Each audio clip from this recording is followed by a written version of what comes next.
Our guest of the day is best known for playing Angie Appleton in Coronation Street. But back in November, she joined us to share with us the news that she'd been diagnosed with breast cancer. At the time, before you knew what was wrong, that must have been hugely scary when you found that lump. I'll be honest, I really cried a lot on that one day, and I hadn't told anyone anything at that point. How can I not do everything in my power to make sure I'm still here for him? He's just our everything, I guess, and we'll do anything we can to give him the best life that he can have. Determined to fight her diagnosis, Victoria joins us after her latest test results to reveal how she'll continue tackling the disease. Please welcome Victoria Ekanoye. Victoria. Welcome, Victoria.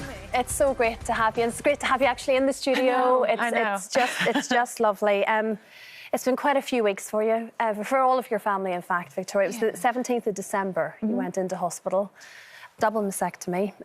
How are you doing now? How are you feeling in yourself? What's the road to recovery looking like? I think the hardest part for me has been telling people, as in, I went and got the results on my own on Monday, against everybody's wishes, because I just feel like if I can focus on what they're telling me, I'll ask the right questions, I'll process everything, and then I can get back and tell them what's going on. And also, I don't want them...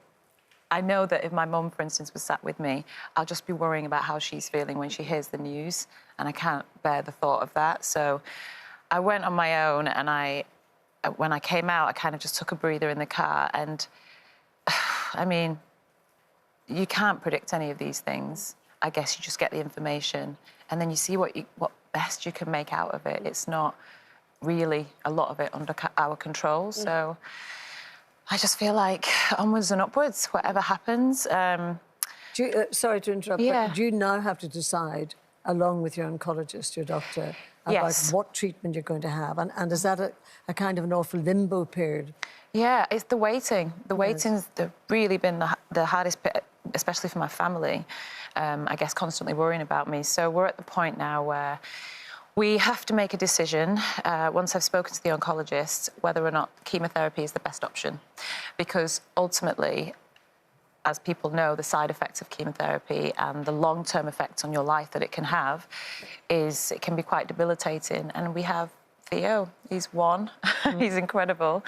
And I think it's down to percentages. It will be down to what they feel actually will be better for me individually, rather than looking at it as a blanket case. If you didn't have, because everyone assumes, obviously it's very prevalent in my family as well, if you didn't have chemo, what is the alternative to chemo? The alternative is a hormone therapy called tamoxifen, which is taken orally, so it's a tablet for 5 years. It's not the greatest in some aspects, because you can kind of manifest the symptoms of the menopause, and, some women struggle more so than others with that. And my mum had tamoxifen for 5 years after her breast cancer.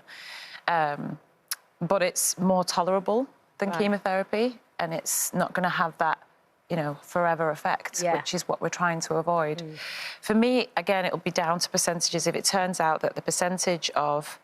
They think it's going to be less than 1%, the difference in having the chemotherapy or having the tamoxifen. And for me, unless there's something that they tell me that completely blows that out of the water when I go to speak to them, I kind of already feel in my gut, like I did with everything else so far, that would be the best way to go. The tamoxifen is an incredible drug, and it's helped so many women. So I think you talk about just feeling in your gut what's right, and thankfully you listened to your gut in those early days, because you came across a lump in your breast when you were breastfeeding, which we all can do when we're breastfeeding. It's very, very natural and normal sometimes to have little blocked ducts and all sorts of things. And you were told several times from several medical professionals that it's fine, come back in 6 months.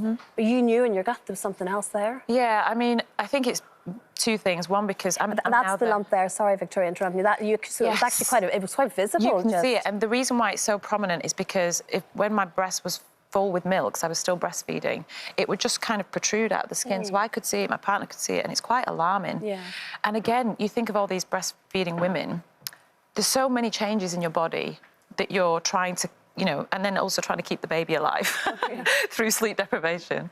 So you've got all these things going on, and then I guess you know, maybe it's normal, maybe it's kind of just part of the process, but because, like I said, I'm the 5th person now in my family to develop breast cancer, so I guess it's the experience of it, plus being a patron of Prevent Breast Cancer. So I've had to read up so much about it and learn so much. Oh, there he is. Do you know, I was going to try and make him a big surprise, but I think we all know Theo might be in the building. We'll get him in a second. Oh, look at him. Does he just want mummy? He can hear me, bless All him. of us, Victoria, can only guess. I mean, you know, so I'm wondering, because your little boy is just so precious and so beautiful, does that give you the strength to say, whatever the doctor says I have to do Absolutely. to live and to be well, you'll do it? Absolutely, because I kind of feel like he ultimately has been the light at the end of the tunnel for us, probably even past, you know, COVID days. Yeah. Being pregnant, the family, just having this amazing, incredible miracle, which is what I think births are, to look forward to. So he's our driving force for everything. And we're a bit fragmented as a family because my partner's business is in France, and so we're not together as much as we'd like to be. And so when we do get that time, it's so precious. So everything we're doing is for him, and we will do absolutely everything. Even if, you know, chemotherapy ends up being the best choice, so be it. Yeah. So be it. And he's just, you'll see, he's very special. Can I bring him out? Yeah. I'm sorry, I can't wait any longer. I've already had the pleasure of meeting him. This is little Theo, who, I mean, honestly, and your lovely mummy. Come on out. Hello. And this is my mum, Candy. Hello, Candy. Thank you been so an much. angel. Hi, Boo. I mean, Oh, my goodness. Theo. I just want thank you very much. Thank you, Candy. Look. What are we doing? gorgeous. Oh, We say Victoria. hello. Can we just discuss the outfit? How Double denim. He can rock it. Yeah. Sweetheart. My I know. sweetie. He's like, what on earth am I doing? He can see And he's himself brought on his the monitor. trusty Ellie. His dad bought him this. It's his favourite. What do you want? Oh, he wants to play. Find some shiny things. It's actually. Yeah. Oh, what's this? Yeah, that's sparkly. What number's that? Oh, 20. But Victoria, you openly are talking about this now, and it's a very healthy approach for you, because I think Yeah. it's helping you to share For your sure. story, and you actually, if you help one other person out there right now who might be watching, job done. take another step to get checked out, Yeah. you genuinely feel like that's part of your I've your had healing so many process. messages on all the social medias, all the, you know, contacted from friends and family, people who are checking themselves, people who have had results, and, you know, it's saving them. It's not about me saving them, it's about them taking ownership of their own body and not being afraid to, you know, put themselves first, even if others are saying, actually, we don't think there's anything going on, which is what I did. Absolutely. And, you know, whether you do have children or not, you've got a life to live, and we've got one chance. You know, it's not a rehearsal. It sounds really cliche, but it isn't. And we have to just do what we can to make the best of what we've got. I mean, it was, I must say, with this one, it was a real struggle, because when I had the surgery, he wasn't sleeping at all. And I was so worried about, you know, how that was going to mean, because I couldn't carry him.